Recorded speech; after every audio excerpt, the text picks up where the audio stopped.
Hey, Jim here from 3J Music, coming to you from the truck instead of the studio. A little bit of a drive and no passengers, so I thought I would talk to you all about tone. I already had a name for this video before I even started because names with tone in them are hard. We all know that Dave Friedman and Mark Uzansky have tone talk, and Dylan, he talks about tone, and there's Tone King and Tone Wars and Searching for Tone. Searching for Tone is a smaller channel that I've gotten to know recently, and Brian's a decent guy, so if you haven't checked that channel out, check it out. Not now, though. Watch this first. So I went with the somewhat clickbait title, and I guarantee that somebody's already offended by that. So this video is about the long-running practice of people trying to emulate their favorite artist's tone, whether it's Jimi Hendrix or Stevie Ray Vaughan or Eddie Van Halen or Slash or whoever, and why you'll really never be able to fully achieve that. I mean, first and foremost is the one thing that we've heard all along. You don't have, for example, Eddie Van Halen's fingers, so you won't have his tone. There's also the fact that you're always listening to these tones on a recording in the context of a band, and very few of us will ever actually hear the real isolated tracks, and that makes a huge difference.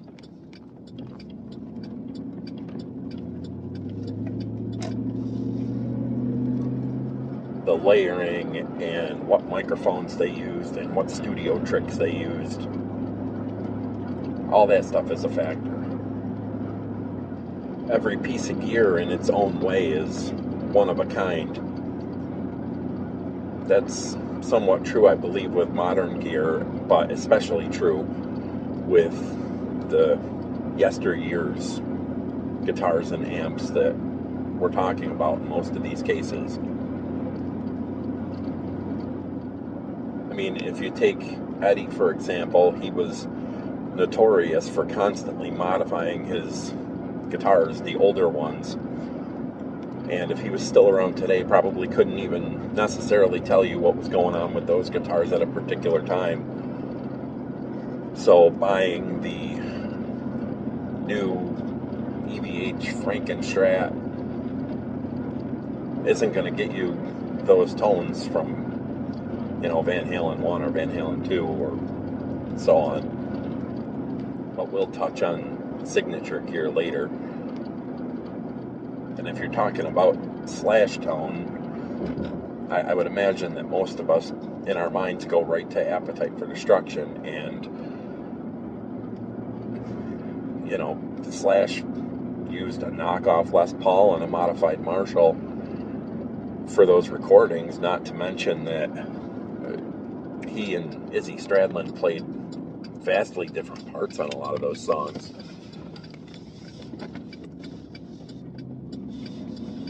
And if you ever watched any interviews or listened to any interviews with some of those famous producers or engineers, they'll talk about all of the studio tricks, moving mics around, using, oddball amplifiers for layering, putting a Gorilla amp in the mix or something. All the little studio tricks they used, not even, considering the fact that the gear was so much more inconsistent back then in the 70s and 80s. Part of the whole Gibson mystique is that most of their guitars are different from one another. You always hear about people saying that they had to play X amount of Gibsons before they found the ones that they liked, and the old Marshall amps were also notorious for some having that it factor and some not having that it factor. production is a lot more consistent today, but that's still even true today. PRS is a great example of a consistent builder guitar-wise, and there's a whole group of people who say that those guitars have no soul, which I don't think that they know what they're talking about personally, but what they want is those inconsistent Gibsons. And then there is the signature gear. The signature gear that wasn't even thought of back then, even going back to Eddie's early Music Man guitars and PV amps. And I think Eddie's best tone was on the Balance album, and you can blast me in the comments for that, but you have to figure that that's when he had the most input into his tone and his gear and what he was playing, and that's the gear that you all bought up to try and get the Van Halen 1 and 2 sound, or Slash's $5,000 Les Paul and $6,000 Magnatone signature amp. Those aren't going to get you Appetite for Destruction tones. The truth is, you probably get closer with some of these modelers than anything else for the recorded tones, and I'm mostly talking about recorded tones here. A lot of those live tones were way different than the recorded tones.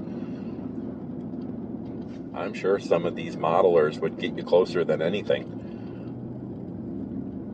Or a reissue older Marshall, a reissue Strat, the pickups, based from back then, or a Duncan JB or a Super Distortion. Getting those tones right to your ears and your mind is something that's always going to be out of reach. So these are just some things to think about with all of the time and money and effort being wasted on something that you'll probably not really be able to achieve in your mind or in your ears. And the idea for this video, for this little talk, kind of came from an experiment that I was conducting, which I'll play at the end of the video here. A little pre-recorded experiment that I was doing, and just say that you can probably get pretty close to these sounds with modern gear.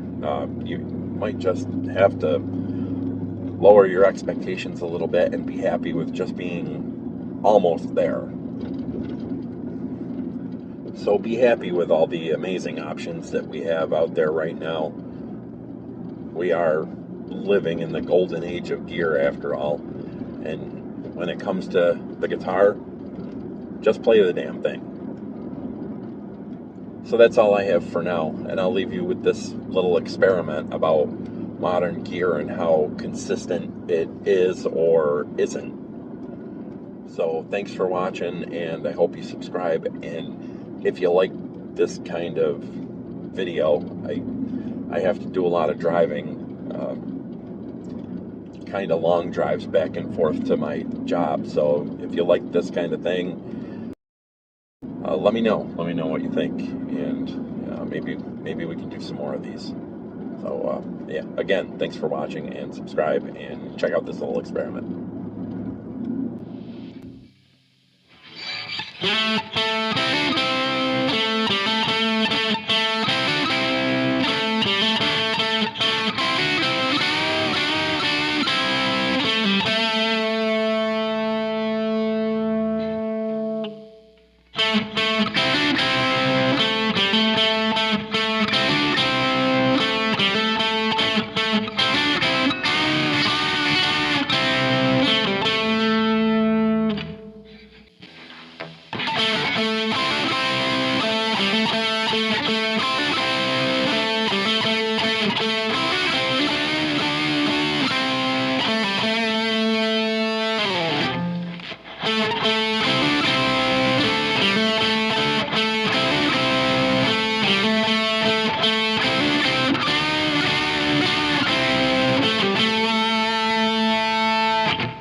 So I decided decided to do a little experiment in the clips that you just heard. As you can see, those clips were recorded 2.5 years apart. The ones from February 2022 were from a video on my channel, and the clips from October 2024 were just done. And I want to talk about what's the same and what's different in those clips. The guitar is the same.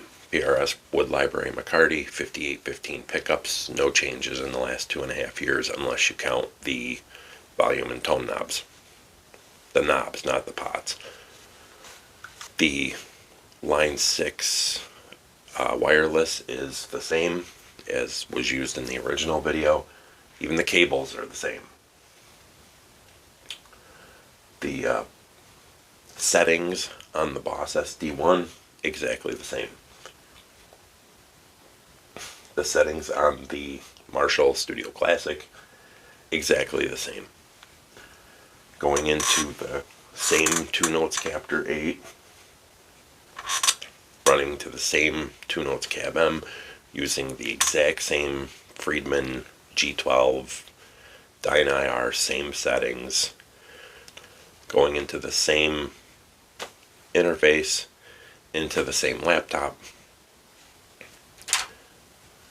all using Reaper. Everything is even plugged into the same Furman power strip as it was then, into the same outlet that it was back then. What's different? It's a different Boss SD1.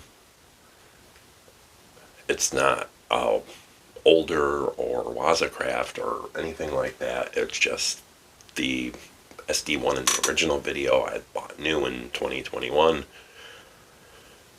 And this SD1 I bought new in 2023.